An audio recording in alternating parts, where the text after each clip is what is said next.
Magandang gabi mga disipulo, at naririto na naman ang ermitanyo.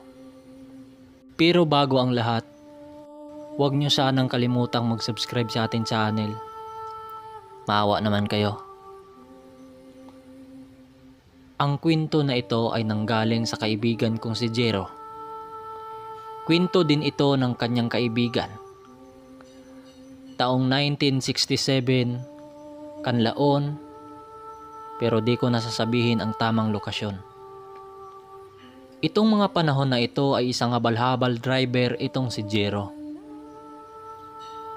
Matinong tao naman itong si Jero sa kadahilanang hindi ito umiinom ng nakakalasing. At hindi rin ito ng bababae. Ngunit mayroon itong kaisa-isang bisyo na hinding-hindi niya matatakasan sa buong buhay niya. At yon ay isang pagiging sabongero. Oo nga pala, ang bahay nga pala ni Jero ay nakatirik sa masukal na liblib na lugar. At para sa iba ay malaking kalbaryo. Pero ayon sa kanya, ngunit mas pabor ito para sa kagaya niyang sabongero. Malaya umano siyang makapagtupada. At minsan pa ay dinarayo pa ng taga-kabilang bayan. Ayon pa sa kanya, na hindi raw talaga basta-basta matutunton ng mga pulis. Ngunit ayon pa kay Jero, nakahanda naman daw siya kapag kung sakaling may hulihan. Simple lang daw para sa kanila kapag may mga pulis. Dahil kapag magkaganon ay pabilisan na lang ng takbuhan. Dahil sa kapag ikaw ay mahuli, ay kulang pa ang pera mong napapanalunan sa sabong at habal-habal. Sa laki ba naman ang piyansa kapag ikaw ay malasin na ikaw ay mahuli? Ayon pa sa kanya, araw na Biyernes Santo nun, ay sana naglilinis sila ng puntod sa mga yumao nilang kamag-anak. Subalit nagdaos ng sabungan. Bago pa magpakita ang bukang liwayway, ay nakapila na itong si Jero sa may dulo ng pilapil. Kung saan, nag-aabang ng habal-habal ang mga sabongirong may kanya-kanyang kalong-kalong na mga manok panabong. Gustuhin man niyang dalhin ang kaniyang motorsiklo na ginagamit sa paghabal-habal, ngunit hindi na lang ito nagpupumilit. Ayon pa sa kanyang asawa, kapag may hulihan daw ay baka maiwan niya ito sa takbuhan. Oy Jero, parang may panlaban ka ngayon ah. Wika ng kanyang kasamahan. Paglapit nito sa kanya, oo, ito lang kasi ang nakondisyon kong manok ngayon eh. Malay mo, baka swertihin tayo ngayon. Sagot pa dito ni Jero. Bakit hindi mo dala ang motor mo? Baka hindi ka pinayagan ng misis mo, no? Naku pre, hindi na ngayon uso ang andir-asawa. Wika ng kanyang kasamahan. Napailing na lang itong si Jero sa birong yon ng kanyang kasama. Dahil kapag sasagutin pa raw niya yon, ay baka magkasamaan lang daw sila ng loob. Ayon pa sa kanya, wala namang masama sa pagiging masunurin sa asawa. Dahil pinapayagan naman daw siyang magsabong dito. Medyo natatagalan pa silang makaalis. Nag-aagawan kasi sa habal-habal ang iba pa nilang mga kasamang sabongero. Kaya hindi na sila makasingit. Mabuti na lang dahil biglang may dumating na kanyang kakilala na may dala-dalang motor. Palibhasa kasi ay kilala nila ito. At sila ang inunang isinakay nito at nagsasabing babalikan na lang daw niya ang kanyang mga pasahero.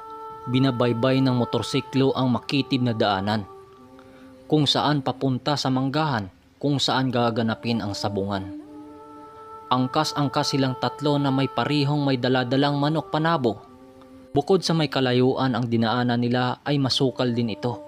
Malalago din ang mga damo na nakakasugat ng balat kapag ito'y dumampi sa kanilang mga balat, na kung tawagin sa kanila ay adat. Tiyak na hindi ito matutunton ng mga pulis kung sakaling may magsusumbong. Pre, malayo pa bang lalakbay natin? Nasa 30 minutos na kasing tumakbo itong motor mo eh. Hindi pa tayo nakarating? Tanong pa ng kanyang kasamahan. Ilan sandali pa ay natatanaw na nila ang kumpulan ng mga tao sa gitna ng manggahan.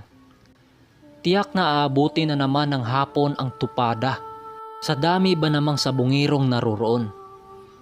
Pusta sa limyado o pusta sa dihado. Animoy mga manok na nagputakan sa ilalim ng manggahan. Ang mga nagkakagulong mga sabungero. Magamat abala sa pagpusta ang mga tao, ay lihim din silang nagmamasid sa paligid. Dahil baka mayroong pulis na magkunyaring mamumusta. Bandang hapon na nailaban ang dalang manok ng kanyang kasama. Dahil hindi nailaban ang kanyang manok, dahil walang kumasa kahit may isa dito. Masyado raw malaki ang kanyang manok. Kaya pumusta na lamang ito para man lamang siya ay may mirong maiuwing panalo. Kaysa naman masayang ang pagpunta niya roon. Sa kasagsagan ng salpukan ng mga manok ay mirong nakakaagaw ng pansin kay Zero. Pansin niya sa isang matanda na nakatayo sa likod ng isang puno ng mangga. Ilang metro lang ang layo nun sa mula ng naganap na sabungan. Singkit mata itong pinagmasdan ni Zero. Duda ako sa matandang yun wika ni Zero. Sabay kalapit sa kanyang kasama habang nagsisigaw ng inilog, inilog. Pare, pansin mo ba yung matanda na nakatayo sa likod ng puno ng mangga? Kanina pa kasing nakatingin dito eh. Mukhang nagmamanman. Wika dito ni Zero sa kanyang kasamahan. Baka mamaya asit yan rito eh.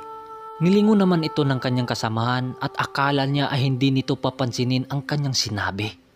Ngunit nagulat na lang siya nang bigla itong naglakad patungo sa matanda. Teka pre, sandali lang. Ngunit hindi na ito nagpapigil. Hoy tanda, anong sinisilip-silip mo dyan ha? Asit ka siguro ng mga pulis no? Sabi pa ng kasamahan niya dito at may kasama pang pagtulak. Nagulat si Zero nang biglang manlisik ang mga mata ng matanda habang nabuwal sa mga ugat ng mga mangga. Tumuwid naman ito sa pagtayo at nakipagtigisan ng tingin sa kanyang kasama. Bago pa man magkainitan ang dalawa ay mabilisan nang nagpumagitna itong si Zero.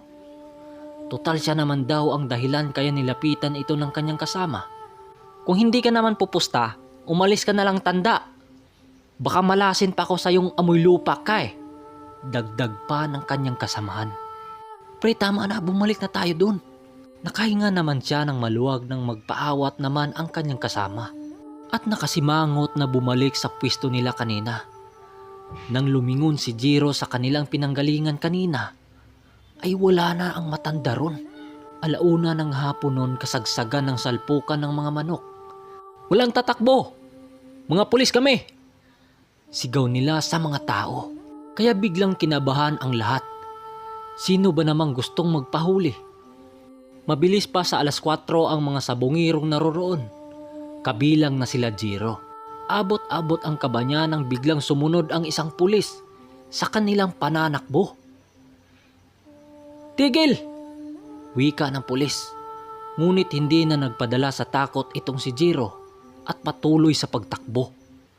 Wala na silang pakialam kahit maiwan pa ang kanilang mga tsinelas sa kanilang pananakbo. Napahiwalay na ang kanyang kasama sa bilis ng kanilang pagtakas. Kung saan-saan na rin sila dumaan sila Zero at Buboy para makatakas sila sa mga pulis. Nahabol-habol sa kanila hanggang sa napadpad sila sa mga damong mataas sa dulo ng mga manggahan. Mas mataas pa sa kanila ang mga damo doon sa kanilang kinaroroonan. At malayo na rin sa pinanggalingan nila kanina. Kaya imposibleng masundan pa sila ng mga pulis. Uminto sila na may makitang kubo sa gitna ng masukal na gubat. Nag-iisa lang din ang bahay na yon. Pre, uhaw na ako eh. May bahay oh. Baka naman makainom tayo ng tubig dyan. Hinihingal na sabi ni Buboy. Hindi pa naman inuuhaw si Zero ng mga sandaling yun. Ngunit sinamahan na lang ni Zero si Buboy patungo sa kubo na yun. Kumatok sila dito at kasabay ng pagsambit ng "Tao po, tao." Ngunit walang sumasagot sa kanila. At napilitan na rin silang umikot sa bahagi ng bahay na yun. Ngunit laking gulat nila na may biglang lumabas na matandang babae. Ngunit ang nakaagaw sa kanilang pansin ay ang malaking piklat nito sa mukha. Sino kayo? Anong ginagawa niyo sa bahay ko? Wika ng matanda. Pasensya na manang. Uhaw na kasi itong kasama ko eh. Baka pwede makahingi ng isang basong tubig? Sagot pa dito ni Jiro sa matanda. Nagpalipat-lipat sa kanilang dalawa ang matalim na pagtitig ng matanda. Hindi kayo maaaring pumasok sa bahay ko. Diyan lang kayo. Kukuha ako ng maiinom. Sabi pa dito ng matanda. Ano ba yan? Ang tagal naman ng matanda. Sabi pa dito ni Buboy.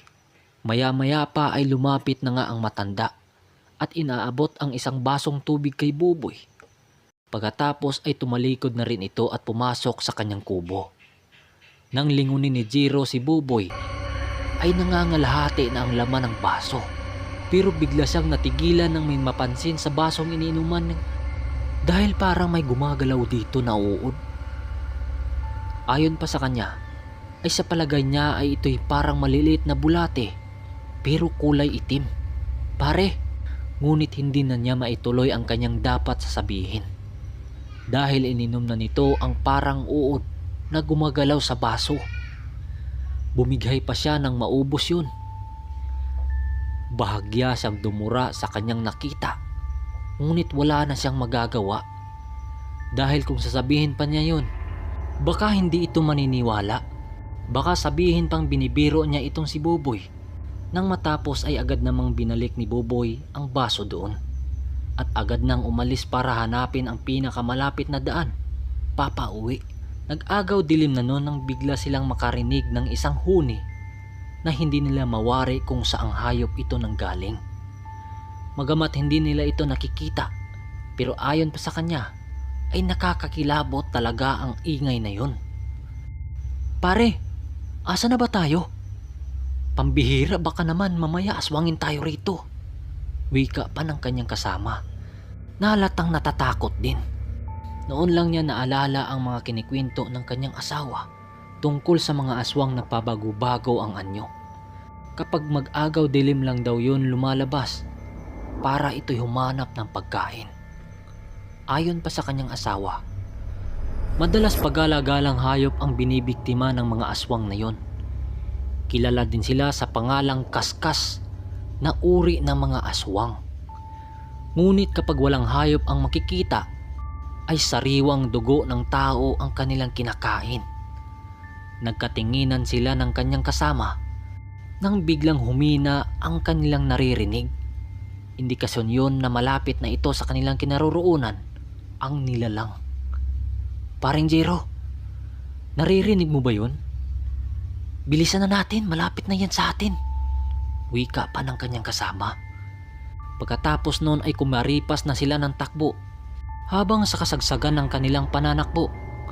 Maya-maya pa ay mayroon silang naririnig mula sa paparating ng ingay sa isang motorsiklo. Nagsisigaw sila Jiro na parang mga baliw para lang marinig kung sino ang nagmamay-ari nito. Pare-pare sakay, wika ng kanyang kasama. Sa pagkagulat niya ay nauna pang sumakay itong kanyang kasama. Pinasibat naman ng driver ang kanyang motorsiklo. Malayo-layo na rin sila nun. Nang maya-maya pa ay biglang huminto ang driver. Oh pare, bakit? Tanong ni Jiro na may halong pagtataka. Paring Jiro, may kambing na nakaharang. Na nanginginig na wika ng driver. Ano? Sagasaan mo na, alis na tayo rito. Sagot naman ng kanyang kasama. At dahil si Jiro ang nasa likod, ay hindi niya ito kaagad nakita. Kaya naman bahagya siyang tumagilid para ito'y sisilipin. Sunod-sunod siyang napamura sa kanyang nakita. Kung hindi kayo maniniwala ay hindi kambing ang kanyang nakita. Dahil isa itong taong walang saplot at nakadapa ito sa gitna ng kanilang daraanan. Nagsisigaw naman si Jiro ng, "Pare, hindi kambing yan!" Paulit-ulit na nagbusina ang driver para maalis ang nilalang sa daanan. Ngunit hindi pa rin ito nagpatinag at ngunit bigla itong tumayo at animoy lulundagan sila nito. Kaya naman walang ano-ano'y binangga ito ng driver. Ayun, talsik. Ngunit nakakapagtaka na parang hinawakan ang motor na kanilang sinakyan na animoy parang may mga taong nagpigil dito. Nung lumingon siya sa kanyang likuran ay ganun na lang ang kanyang pagkagimbal nang mayroong taong humabol sa kanila. At habang papatakbo ang kanilang motor, akala niya ay nag-iisa lang ang nilalang na yon. Dahil nung lumingon siya sa kanyang gilid ay mayroong isang tao na nakalutang. At sa palagay niya ay ito yung matanda na nakaalita nila kaninang tanghali. Nagsisigaw na ang kanyang kasama nang makita nila ang mga nilalang na yon. Pakiramdam ni Jiro ay mahihimatay na siya sa mga oras na yon. Dala na rin sa matinding takot. Ayon pa sa kanya, kahit magsisigaw pa sila ay walang makakarinig sa kanila. Dahil ang kanilang nakita lang nun ay malalaking puno ng buli at mga puno ng nyug. Nahinto lang ang mga pangyayaring yun nang biglang may binanggit ang driver ng mga salitang hindi nila maintindihan. Ayon pa sa kanya, salitang Latin daw yun. Makalipas ang isang oras, nakarating na nga sila sa kanilang baryo. At dahil sa mga pangyayaring yun, hindi na sila nagpapaabot ng gabi sa sabungan. Kung nagkataon na walang salitang Latin ang kanilang driver, malamang kinatay na sila sa lugar na yon. Yun lang. Salamat. Sana nagustuhan nyo ang kwento natin. At huwag nyong kalimutang mag-subscribe at i-click ang notification bell para updated kayo sa ating mga video. Sa susunod ng kwento ay patungkol na naman ito sa sabong. Agimat ng sabong. Goodbye.